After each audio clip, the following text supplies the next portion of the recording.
मेरे दोस्तों बुजुर्गो আজকে আপনাদের বিষয়ে একটি মাত্র কথা বলবো। আমি একজন ক্ষুদ্রতম মানুষ, আর ক্ষুদ্রতম মানুষের কাছ থেকে যদি কিছু ভালো কোনো বিষয় আপনারা পান, তাহলে সেটাকে নিজের মনে করে, নিজের কল্যাণকর মনে করে আমার এই ভিডিওটি আপনারা অবশ্যই দেখবেন। সো বেশি কথা না বাড়িয়ে আমি আমাদের মূল কথায় চলে যাচ্ছি। তো আপনাদেরকে নিয়ে যে বিষয়টি সম্পর্কে কথা বলবো সেটি হচ্ছে, আল্লাহ তাআলার কাছে আপনারা চান না কেন? আর যদি না চান সেক্ষেত্রে আল্লাহ তাআলা কি আপনাদের উপর বেজার হবে নাকি খুশি হবে, কোনটা?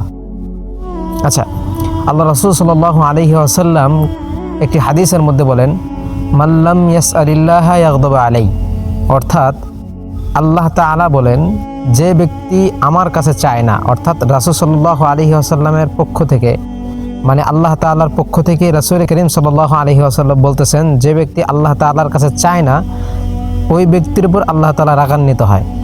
তো মেরে দোস্তন বুজুর্গ, এই হাদিসের পরিপ্রেক্ষিতে আপনারা সকলে বুঝতে পারলেন যে আল্লাহ তাআলার কাছে সবসময় যে কোনো বিষয়, আপনি ক্ষুদ্রতম থেকে একটা ক্ষুদ্রতম বিষয় জিনিস চাচ্ছেন, যেমন আপনার সাপোজ ধরে নিতে পারেন এই মুহূর্তে আপনি একটা সিদ্ধান্ত নিতে পারতেছেন না, বা আপনি যে কোনো বিষয়ে কনফিউজড, যে কোনো জিনিস আপনি সাজেস্ট করতে পারতেছেন না। সো আল্লাহ তাআলার কাছে ওই সময় কি করবেন? আল্লাহ তাআলার কাছে দোয়া করবেন। হ্যাঁ, 2 রাকাত নফল নামাজ পড়বেন, যদি ওই সময় নফল নামাজের সময় থাকে সেক্ষেত্রে আল্লাহ তাআলার কাছে 2 রাকাত নফল নামাজ আদায় করবেন।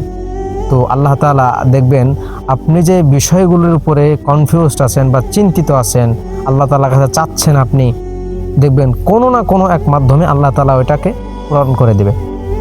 তো আজকের এই কথা এবং এতটুকুই আমার ছিল। ইনশাআল্লাহ সকল আমল করার চেষ্টা করব। ওয়া মা তাওফীকি